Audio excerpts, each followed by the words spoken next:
If you want to charge your Samsung Galaxy Watch 9, what you can do is you can use the charger that is included inside the box of Samsung Galaxy Watch 9. Now the thing is that the charger has USB-C cable, so if you have a power adapter with USB-C, then you can connect the wireless charger for the Galaxy Watch 9 to the USB-C charger, and then you can of course place the Galaxy Watch 9 on top of the wireless charging pad over here.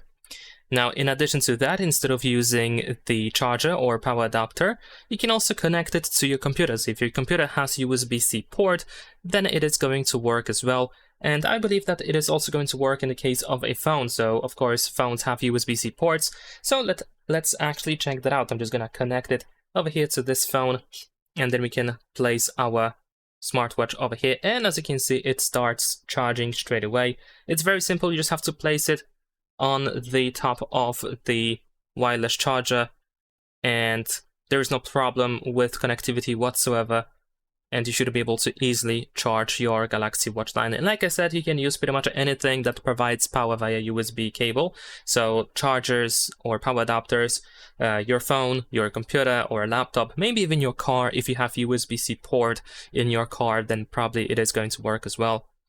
And that's pretty much it. Leave a like and subscribe.